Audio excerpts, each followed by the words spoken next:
तो बच्चों आज हमारा चैप्टर थोड़ा सा ही बचा है। आज हम पार्ट 3 डिस्कस करने वाले हैं हमारी क्लास 6 की हिस्ट्री के चैप्टर नंबर 2 का। तो चलो फटाफट से डिस्कस कर लेते हैं। A closer look living and dying in Mehrgarh. अब दोस्तों आपको सबसे पहले तो मैं मेहरगढ़ की लोकेशन बता देता हूँ। तो देखो ये तो हो गया हमारा गुजरात से ऐसे ऊपर जाता हुआ हमारे राजस्थान की साइड। अब ये हो गया हमारा कश्मीर वाला एरिया। अब यहाँ से एक ऐसे आता है, ठीक है। यहाँ पे आपकी सुलेमान और किरतहार हिल्स भी थी और यहीं है आपका मेहरगढ़, ये वाली लोकेशन पे, ठीक है। अब आप इस लोकेशन को याद रखना। तो चलो अब फटाफट से स्टार्ट कर लेते हैं क्या क्या चीज़ें हमारे मेहरगढ़ के अंदर हमें मिली थी। A house in Mehrgarh. This is what a house Mehrgarh may have looked like. In what ways in this house similar to one in which you live? अब दोस्तों स्टार्टिंग में आपसे दो क्वेश्चन पूछते हैं कि जो आपने ये घर यहाँ पे देखा, ऐसा घर हमारे मेहरगढ़ के अंदर हमें मिला और आपको क्या लगता है कि ये जो हमारा घर है कैसा दिखाई देता है और साथ में ये हमारे जो आज के टाइम पे घर होते हैं उनसे कैसे सिमिलर है। तो आप इस घर को एक बार ध्यान से देखो। अब देखो यहाँ पे हमारे 4 रूम्स हैं और वो रूम्स किस तरीके से बनाए गए हैं। यहाँ पे बिल्कुल छोटा सा स्पेस आपको दिखाई देता होगा बीच में, बस एक हाउस से दूसरे हाउस के अंदर जाने के लिए। यहाँ पे कोई गेट नहीं है। तो ये तो हमारे बीच में डिफरेंस हो गया कि आज के टाइम पे हमारे हाउसेज़ के अंदर गेट होते हैं, हम इजीली ट्रांसफरेबल हो पाते हैं, बट यहाँ पे हमें कोई भी गेट वगैरह दिखाई नहीं दे रहा। तो आप इन हाउस को ध्यान से देखो और फिर अपने आज के हाउस को भी देख लेना। Find Mehrgarh on map 2। तो मैंने आपको यहाँ पे बता ही दिया कि हमारा मेहरगढ़ कहाँ पे है। अब देखो हमारा मेहरगढ़ है इस वाले एरिया के अंदर, यहाँ से ऐसे जाते हैं और यहाँ पे है हमारा मेहरगढ़, ठीक है। बाकी आप अपने मैप के अंदर देख भी सकते हैं, मैंने आपको पहले भी दिखाया था। This site is located in a fertile plain near the बोलन पास। अब बताता है कि जो आपकी ये मेहरगढ़ है ना, ये एक ऐसी जगह पे है जहाँ पे बहुत ही फर्टाइल हमारी लैंड है, यानी कि वहाँ पे हमारी जो लैंड के अंदर फसल होती है बहुत ही ज़्यादा अच्छी होती है। और साथ में एक बात और बताता है कि इसके पास हमारा क्या है, बोलन पास। बोलन पास दोस्तों हमारा होता है यानी कि इससे बाहर निकल के हमारे दूसरे एरिया में जाने के लिए, यानी कि हमारे माउंटेन्स के बीच में ये पास होता है। आप ज़्यादा इसके बारे में जियोग्राफी के अंदर जानने वाले हैं, इसलिए मैं आपको ज़्यादा अभी नहीं बता रहा। Which is one of the most important routes into Iran. और यहाँ पे बताता भी है कि जो हमारा बोलन पास था वो सबसे इम्पोर्टेंट रूट था अगर हमें ईरान के अंदर जाना था। Mehrgarh was probably one of the place where people learn to grow barley and wheat. अब बताता है कि जो आपका मेहरगढ़ था वहाँ पे लोगों ने सबसे अच्छे तरीके से आपके बार्ले जौ और आपके गेहूँ को उगाना सीखा। एंड रियर शीप, साथ में शीप और गोट को भी क्या करा, उन्हें पालना सीखा for the first time in this area.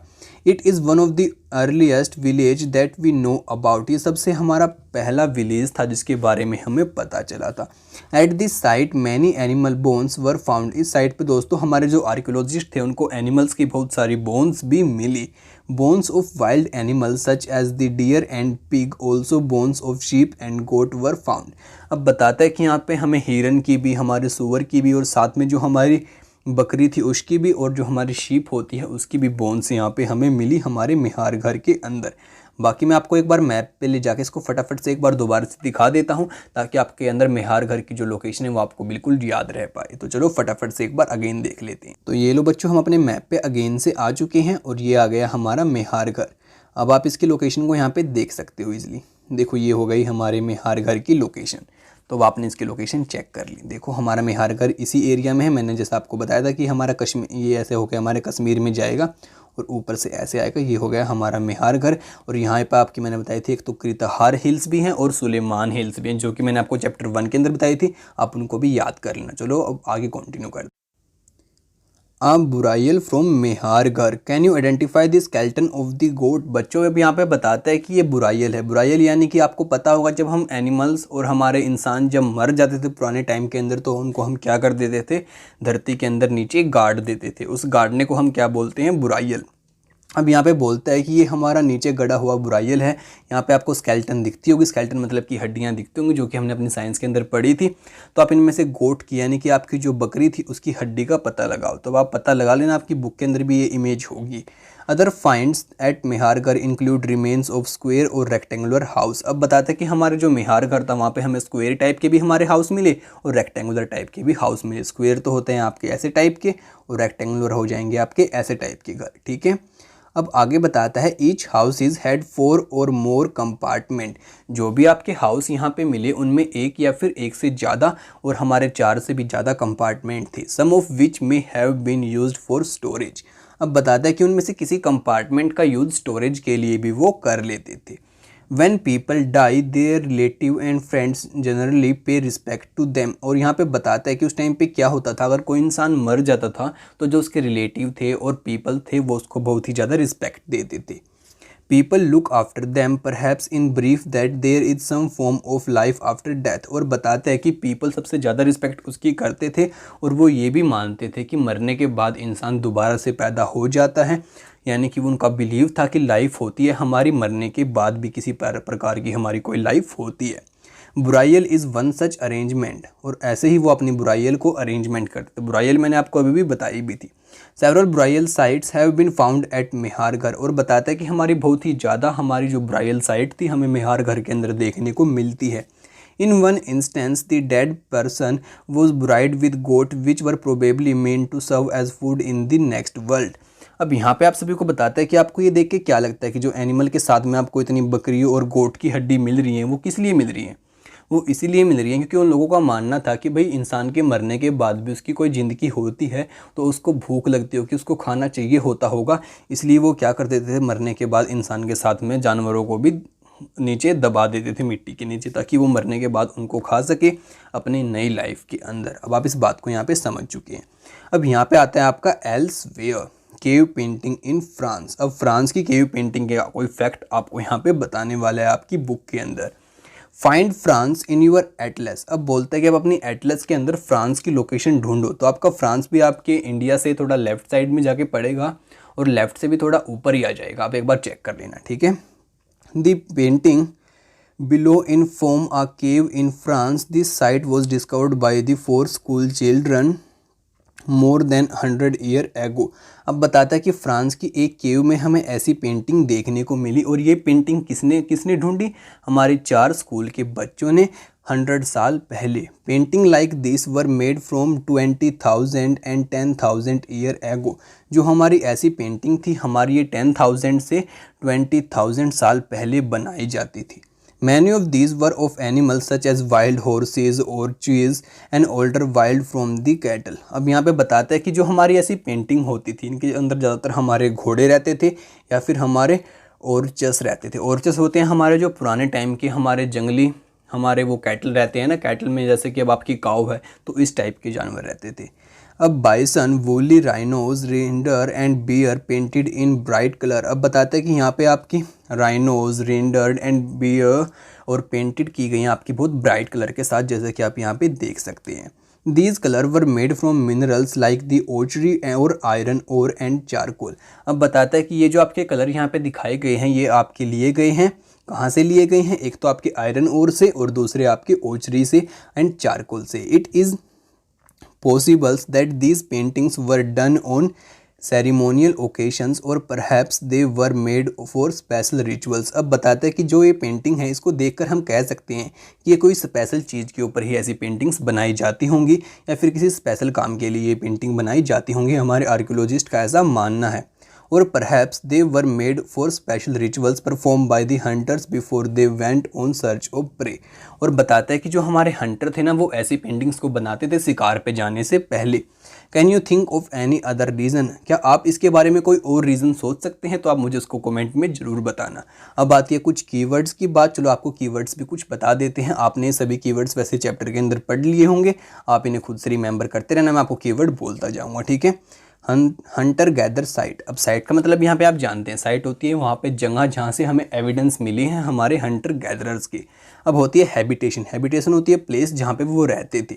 अब आता है फैक्ट्री। फैक्ट्री में दोस्तों आपको पता ही है फैक्ट्री वर्ड का तो पैलियोलिथिक एंड मेसोलिथिक, माइक्रोलिथिक। अब पैलियोलिथिक का आपको मैंने बताया था कि जो हमारा 2 मिलियन से 12,000 था, आपको बिल्कुल याद हो गई होगी ये चीज़ तो। अब आता है मेसोलिथिक, आपको बताया था मैंने आपका 12,000 से आपके 10,000 के बीच का टाइम पीरियड था। अब जो हमारे माइक्रोलिथ से वो हमारे किसके अंदर थे, मेसोलिथिक टाइम पीरियड के अंदर हमारे छोटे छोटे क्या थे, स्टोन के टूल थे। अब डोमेस्टिकेशन मैंने आपको बताई थी कि हमारे प्लांट्स को उगाना और साथ में जानवर्स को भी पालना। और फार्मर्स भी समझ चुके हैं आप, हर्डर्स भी समझ चुके हैं, नियोलिथिक का मतलब आपको पता चल चुका है और साथ में बुराइयल का मतलब भी आप यहाँ पे एंड में जान चुके हैं। अब एल्सवेयर में आपको एक बात और बताता है, अ नियोलिथिक साइट लिख के। तो चलो एक बार इसको भी आपको बता देते हैं हल्की फुल्की, फिर हम चैप्टर का एंड। अब यहाँ पे बोलता है find Turkey in your Atlas. तो आप टर्की ढूंढो अपने एटलस के अंदर। एटलस मैंने आपको बताई थी, आपकी खुद से बुक आती है, आपको वो लेनी होगी, उसके अंदर ढूंढना होगा। वो बुक मैं आपको यहाँ पे नहीं दिखा सकता। One of the most famous Neolithic site काटल हयूक वॉज फाउंड इन टर्की। अब बोलता है कि ये सबसे मशहूर और सबसे अच्छी वाली हमारी नियोलिथिक साइट आपको मिलेगी हमारे टर्की के अंदर, जिसका नाम क्या है, Catalhoyuk. Several things were brought from great distances, flint from the Syria, cowries from the Red Sea, shells from the Mediterranean Sea. अब बताते हैं कि इस प्लेस के ऊपर हमारी बहुत सारी चीज़ें हमारी बहुत जगह से लाई गई थी। जैसे कि यहाँ पे कुछ बताया भी, जो हमारा फ्लिंट था वो तो यहाँ पे कहाँ से लाया गया था, हमारे सीरिया से। और यहाँ पे और भी चीज़ें बताता है, जैसे हमारा कावरीज भी जो यहाँ पे लाया गया था वो हमारा लाया गया था रेड सी से। अब बताता है जो हमारे सेल्स हैं वो हमारे मेडिटेरेनियन सी से लाए गए थे and used in the settlement. और यहाँ पे क्या किए थे इस जगह पे यूज़ किए गए थे वो चीज़ बहुत दूर दूर से लाकर। Remember there were no cards, most thing would have been carried on the backs of the pack animals such as cattle or by people। अब बताता है कि आप एक बात का ध्यान जरूर रखना। आपको ये तो पता लग गया कि जो आपका यहाँ पे कैटल हयूक था, यहाँ पे दूर दूर से अच्छी अच्छी चीज़ें लाके इकट्ठी की गई थी पुराने टाइम के लोगों के जरिए। बट आप एक बात जरूर सोचना कि उस टाइम पे आपको पता है कि कोई भी एरोप्लेन, शिप या फिर आपकी कोई ट्रेल वगैरह नहीं होती थी। तो जब आपकी ट्रेन वगैरह या फिर कोई शिप वगैरह नहीं थी तो आपको ये बात भी पता होगा, या तो वो किसी जानवर के ऊपर लेके आए होंगे या फिर अपने पीठ पे खुद से उठा के लेके आए होंगे। तो कितनी प्रॉब्लम हुई होगी उनको इतनी दूर से उन चीज़ों को लेके आने में, आप इस बात को सोचना। अब यहाँ पे आप सभी को बताता है, what do you think cowries and shells would have been used for. और आपको क्या लगता है कि जो आपके कावरीज और शेल होते हैं वो किस लिए यहाँ पे यूज़ किए गए होंगे। अब आपके माइंड में आया होगा कि भाई कावरेज और ये सेल आपके होते क्या। तो चलो एक बार आपको इनको भी मैं बता देता हूँ और फिर चैप्टर को एंड करते हैं। इमेजिन पार्ट आपका खुद से है या आपको खुद से चेक करना होगा, ठीक है। एक बार कावरेज और सेल्स आपको फटाफट से बता देते हैं। तो बच्चों कुछ ऐसे थे आपके जो सेल्स, जो कि वो मेडिटेरेनियन सी के अंदर से लेके आए थे। और मैं अगर आपको लोकेशन भी बताऊँ आपके मेडिटेरेनियन सी की, तो वो कहाँ पर थी, वो होती है आपकी, ये हो गया देखो साउथ अफ्रीका, ठीक है। और ये हो गया आपका यूरोप वाला पार्ट।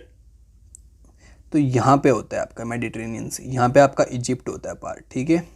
ये आपको बाकी आपकी एटलस के अंदर मिल जाएगा और आगे आपकी जो हायर बुक्स आएंगे होंगे उनके अंदर मैं आपको इसको और अच्छे से बता पाऊंगा। तो चलो फटाफट से आपको एक बार कावरेज की इमेज भी दिखा देता हूं और फिर यार एंड करते हैं आज के वीडियो। तो बच्चों ऐसी दिखती हैं कुछ आपकी कावरेज, तो आप ये भी समझ चुके हैं और मैं उम्मीद करूँगा आपको आज की वीडियो बहुत ही ज़्यादा पसंद आई होगी। तो इसको अपने दोस्तों के साथ में शेयर जरूर करना और हमारे चैनल को सब्सक्राइब करना बिल्कुल भी मत भूलना, क्योंकि हम आप सभी के लिए अगली वीडियो जल्दी ही लेके आने वाले हैं और वो आप उसको सबसे पहले देखना जरूर चाहेंगे। तो आपसे मिलते हैं अगली वीडियो के साथ, तब तक के लिए दोस्तों बाय बाय।